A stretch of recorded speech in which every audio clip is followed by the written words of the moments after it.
Hello students, welcome back to my channel. This is Neha Sharma and you are watching The Scholar Peep. Political Processes की lecture series में आज हमारा दूसरा lecture है जिसमें हम बात करेंगे न्यू इकोनॉमिक पॉलिसी की।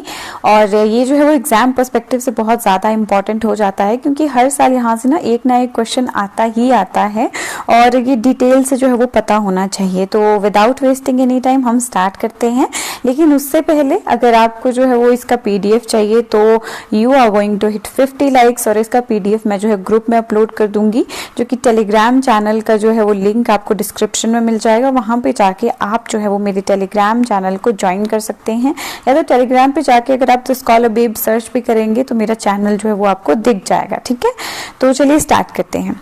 सबसे पहले हमें ये जानना है कि प्री 1991 इंडियन इकोनॉमिक पॉलिसी के क्या हाल थे। ठीक है, तो सबसे पहले कॉलोनियल इन्फ्लुएंस। जो इंडियन लीडर्स थे उन्होंने देखा कि ब्रिटिश रूल बहुत ज़्यादा एक्सप्लॉयटेटिव रहा, इसलिए वो चाहते थे कि हम एक सेल्फ रिलायंट इकोनॉमी बनाएं, यानी एक ऐसी इकोनॉमी जिस पे हम किसी और पे डिपेंडेंट ना हो और खुद ही जो है वो अपनी सारी नीड्स पूरी कर सकें। ठीक है, Fabian socialism and Nehru's vision.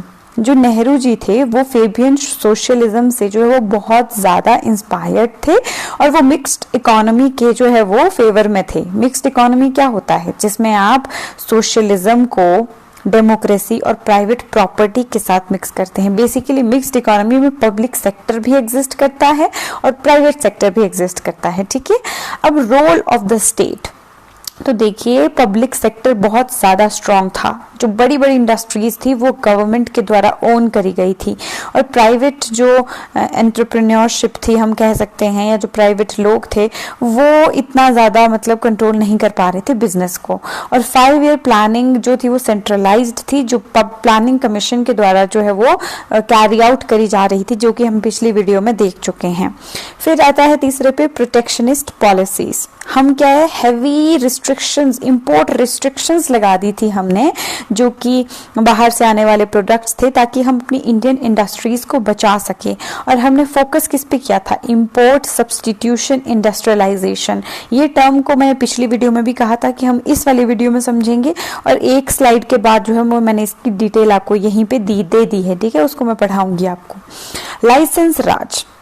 अब लाइसेंस राज क्या था कि government controlled who could start and expand business। Government जो है वो जिसने बिजनेस स्टार्ट करना होता था ना, उसको लाइसेंस प्रोवाइड करती थी, और उन लाइसेंस को लेने की प्रक्रिया जो है वो बहुत ही ज़्यादा मुश्किल होती थी। इसलिए लाइसेंस राज की वजह से भी जो है वो हम बहुत ज़्यादा सफ़र कर रहे थे। इंडिया में हमारी इकोनॉमी ग्रो नहीं कर पा रही थी।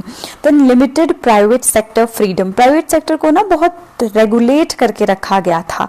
आप देखिए ज़्यादा से ज़्यादा जो कंट्रोल था वो पब्लिक सेक्टर का था, स्टेट का था, चाहे वो लेबर हो, फाइनेंस हो या प्राइसेस हो, हर चीज़ पे गवर्नमेंट का ही कंट्रोल था। ठीक है, फिर हम देखेंगे कि इस ना प्री 1991 इकोनॉमिक पॉलिसी के जो है वो ड्रॉबैक्स क्या थे। ड्रॉबैक्स थे लाइसेंस राज, परमिट सिस्टम। मैंने आपको कहा कि जिसको बिजनेस करना होता था ना वो लाइसेंस डिमांड करते थे, तो उससे क्या होता था कि गवर्नमेंट ना बहुत डिले कर देती थी समटाइम्स उनको लाइसेंस देना, या फिर वो बहुत जटिल प्रक्रिया होती थी।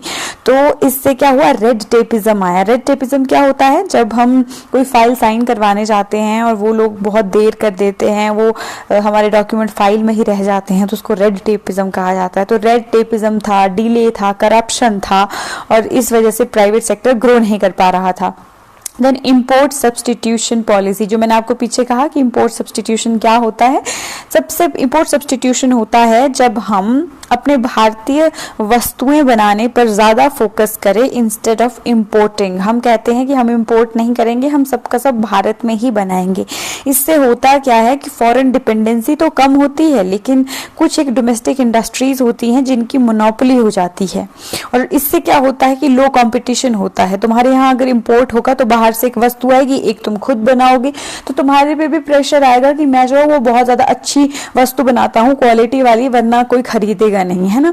तो इसलिए कंपटीशन होता है। लेकिन अब बाहर से तो तुम इंपोर्ट कर ही नहीं रहे हो, तुम्हारे यहाँ पे तो खुद ही बना रहे लोग, तो उन पे कोई प्रेशर नहीं था क्वालिटी इंप्रूव करने का, जिस वजह से लोगों ने पुअर क्वालिटी और आउटडेटेड प्रोडक्ट्स से जो है वो लोगों ने सफर करा, कंज्यूमर्स ने। ठीक है, inefficient public sector. Public sector जो था वो भी बहुत लॉस में चल रहा था और अनकम्पिटिटिव हो चुका था, क्योंकि हमने देखा इम्पोर्ट सब्सटीट्यूशन पॉलिसी जो है वो लागू थी। देन लो फॉरेन इन्वेस्टमेंट, अब इतना ज़्यादा रेगुलेट करके रखा था गवर्नमेंट ने हर चीज़ को कि फॉरेन की कंपनीज जो है वो इन्वेस्ट ही नहीं कर रही थी, तो जिस वजह से हम जो है वो बहुत पीछे जो है वो रह चुके थे। अब 1991 में इकोनॉमिक क्राइसिस आता है। सबसे पहले क्या होता है, BOP problem, BOP crisis, balance of payments की प्रॉब्लम आती है। सिंस 1985 से गवर्नमेंट जितना स्पेंड कर रही थी उससे कम अर्न कर रही थी। बेसिकली हम जितना अर्न नहीं कर रहे उससे ज़्यादा स्पेंड कर रहे हैं, तो इससे बिग गैप बन गया बिटवीन इनकम एंड एक्सपेंडिचर, जिससे जो है वो हमारे यहाँ देखें तो हम फिस्कल डेफिसिट हुआ एंड जो फॉरेन का डेट है वो भी हमारे यहाँ बहुत ज़्यादा बढ़ गया। देन हम देखेंगे एक्सटर्नल डेट क्राइसिस 1990। इंडिया ने बाहर से इतना लोन लेके रखा था, इतना लोन लेके रखा था कि हम उसको रीपे भी नहीं कर पा रहे थे, और आरबीआई ने रिफ्यूज़ कर दिया नए क्रेडिट के लिए, जिससे हमें पता चल गया कि हम एक बहुत ज़्यादा सीरियस कंडीशन में आ चुके हैं। देन फॉरेन एक्सचेंज जो है वो हमारे यहाँ फॉरेक्स रिजर्व्स कम पड़ गए, हमारे पास सिर्फ 2 ही हफ्ते के इंपोर्ट्स करने का पैसा बचा था, जस्ट इमेजिन। और भारत ऐसे समय में पेट्रोलियम जैसे एसेंशियल चीज़ें तक इंपोर्ट नहीं कर पा रहा था, तो आप सोच सकते हैं कि हमारे क्या हाल हो चुके थे। और इसी के लिए मैं तारीफ भी बहुत करती हूँ पुरानी गवर्नमेंट्स की भी। हमें लगता है ना कि उन्होंने कुछ नहीं करा, बट 2 हफ्ते के राशन से अगर हमने इतने भारत की जीडीपी डबल डिजिट में पहुंचाई, तो हर किसी का योगदान भारत को बनाने में है, हमें इस बात को ध्यान रखना चाहिए। बाकी inflation and price rise, prices of essential goods were rising rapidly, और इसकी वजह से क्या हो गया कि लोग जो है वो बहुत ज़्यादा गुस्से में आ गए, क्योंकि इकोनॉमिक इंस्टेबिलिटी बहुत थी। देन आईएमएफ बेल आउट, हम देखेंगे कि हम आईएमएफ के पास गए कि आप हमें प्लीज़ लोन दे दें, और उन्होंने हमसे बदले में क्या लिया, गोल्ड लिया। वहाँ पे हम देखेंगे वहाँ पे बैंक ऑफ लंदन या फिर बैंक ऑफ इंग्लैंड, उन सबको हमें बहुत टन सोना देना पड़ा, जिसके बदले में उन्होंने हमें क्या दिया, हमें उन्होंने फंड दिया और कहा कि तुम अपने इकोनॉमिक रिफॉर्म्स करोगे तभी हम तुम्हें जो है वो फंड देंगे। जस्ट इमेजिन, हमें इतनी शर्तों के बाद इन्होंने लोन दिया, और अभी पाकिस्तान के साथ हमारी वॉर लाइक सिचुएशन है, और ऐसे टाइम में वो उनको billions of billions loan provide कर रहे हैं। यूं ही कितने डबल फेस्ड है, आई मीन ये west, I don't know. Then India approached, उसके बाद किसको, आईबीआरडी को, आईएमएफ को, वर्ल्ड बैंक को। उन्होंने हमें जो है वो $7 बिलियन का लोन दिया ताकि हम अपनी प्रॉब्लम सॉल्व करें, लेकिन बदले में हमें जो है वो अपने यहाँ इकोनॉमिक रिफॉर्म्स लाने पड़े। ये देखिए आप भारत में, और डॉक्टर मनमोहन सिंह जो है वो इसके फादर फिगर रहे। देन 1991 में इकोनॉमिक रिफॉर्म्स आए, तो दो मेजर्स लिए गए। सबसे पहले लिए गए स्टेबलाइजेशन मेजर्स। आपसे पूछा जा सकता है कि स्टेबलाइजेशन मेजर्स क्या थे। वो थी short term fixes, short term जो हमारी प्रॉब्लम्स थी उसको सॉल्व करने के लिए स्टेबलाइजेशन मेजर्स लिए गए। इसमें क्या है कि बीओपी क्राइसिस को कम करने की कोशिश करी गई, इंपोर्ट्स कम की और एक्सपोर्ट बढ़ाने की कोशिश करी गई, फॉरेक्स रिजर्व इंप्रूव करने की कोशिश करी गई। गवर्नमेंट ने जो है वो स्पेंडिंग में कट करा, और जिस वजह से इन्फ्लेशन थोड़ी कंट्रोल में आई, और हमने इन्वेस्टर का कॉन्फिडेंस भी वापस से जीता। देन स्ट्रक्चरल मेजर्स भी लिए गए। स्ट्रक्चरल मेजर्स होते हैं लॉन्ग टर्म रिफॉर्म्स।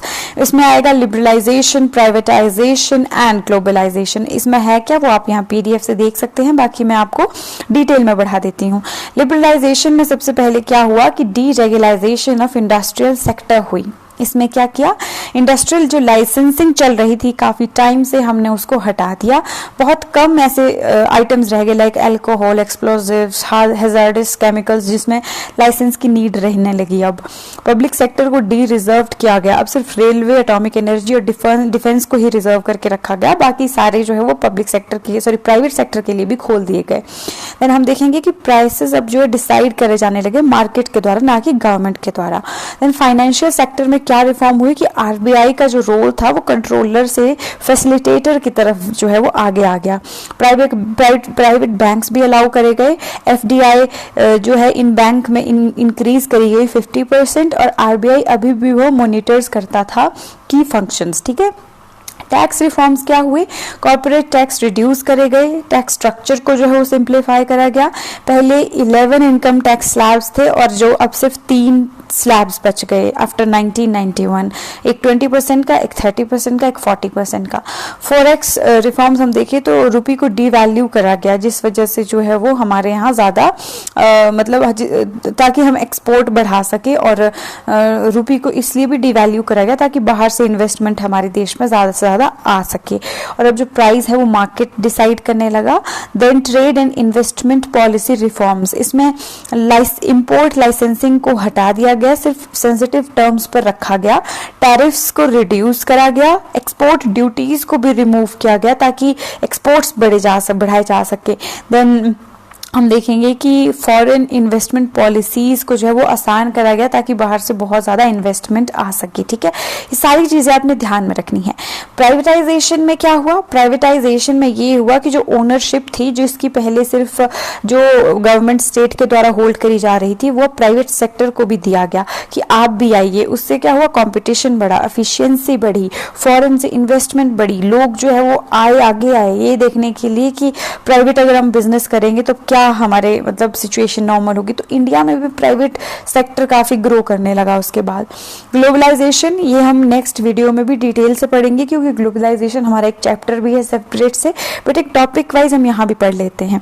इसमें क्या हुआ कि इंटीग्रेशन होती है एक देश की इकोनॉमी की वर्ल्ड की इकोनॉमी के साथ, उसे हम ग्लोबलाइजेशन कहते हैं। तो इंडियन इकोनॉमी की अब इंटीग्रेशन हो गई ग्लोबल इकोनॉमी के साथ। फ्री फ्लो ऑफ गुड्स हुआ, सर्विसेज हुआ, capital, technology and ideas across borders. Global trade इससे बढ़ता है, इन्वेस्टमेंट बढ़ती है, कल्चरल एक्सचेंज बढ़ता है। आउटसोर्सिंग क्या होती है? तो guys, a company hires external service providers for task previously done in house. हम बाहर से जो है वो लोगों को, प्रोवाइडर्स को हायर करते हैं। इंडिया एक ग्लोबल आउटसोर्सिंग का हब बन गया क्योंकि हमारे यहाँ स्किल्ड इंग्लिश स्पीकिंग वर्कफोर्स थी, कम दामों पर अवेलेबल थी। IT सर्विसेज हो गया, BPOs हो गए, बैंकिंग सपोर्ट हो गया, इन सब में हमारे पास जो है वो आउटसोर्सिंग करने के लिए लोग थे। देन रोल ऑफ WTO का इसमें क्या रोल था? तो वर्ल्ड ट्रेड ऑर्गेनाइजेशन को फॉर्म करा गया ग्लोबल ट्रेड रूल्स को प्रमोट करने के लिए और मैनेज करने के लिए, ताकि फेयर और इक्वल एक्सेस मिल सके इंटरनेशनल मार्केट्स में सबको। भारत ने जो है वो वर्ल्ड ट्रेड ऑर्गेनाइजेशन ज्वाइन करा अपना एक्सपोर्ट्स बढ़ाने के लिए, इन्वेस्टमेंट को अट्रैक्ट करने के लिए और ग्लोबल ट्रेड में जो है वो एक स्ट्रॉन्ग प्रेजेंस रखने के लिए। बाकी मैंने आपको एक चार्ट बना के दे दिया है कि प्री 1991 हमारे क्या हाल थे, आफ्टर 1991 हमारे क्या हाल थे, और ये लास्ट में मैंने आपको दी है मोस्ट इंपॉर्टेंट की facts of this particular lecture. सबसे पहले 1991 में न्यू इकोनॉमिक पॉलिसी आई। प्राइम मिनिस्टर उस टाइम पे कौन थे? PV नरसिम्हा राव थे, जो political architect of the reforms भी कहे जाते हैं। Doctor Manmohan Singh finance minister थे, जो कि की फिगर थे इस रिफॉर्म बजट के। रीजन क्या था NEP लाने का? NEP लाने का रीजन था payment crisis, BOP crisis, then बाकी forex reserves, high fiscal deficit and debt, जो कि मैंने पीछे पढ़ाया आपको। लोन हमने लिया। देन उसके बाद हम देखेंगे LPG, लिबरलाइजेशन, प्राइवेटाइजेशन, ग्लोबलाइजेशन, ये होता क्या आपको पता होना चाहिए, जो कि मैंने पीछे पढ़ा दिया। देन इम्पैक्ट क्या पड़ा आप देखेंगे, आउटसोर्सिंग, ग्लोबलाइजेशन, WTO 1995 में बना और इंडिया एक फाउंडिंग मेंबर बना, और लाइसेंस राज का जो है वो एंड हो गया। इसी के साथ हमारी वीडियो का भी एंड हो जाता है आज, और कल मैं आपको जो है वो पढ़ाऊंगी।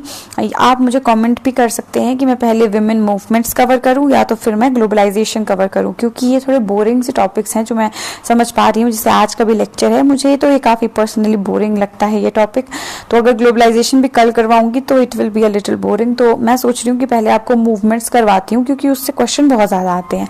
तो आप मुझे कॉमेंट करके बता सकते हैं कि मैं पहले मूवमेंट्स करवाऊँ या ग्लोबलाइजेशन करवाऊँ, वो आप डिसाइड करके मुझे टॉपिक बता दें।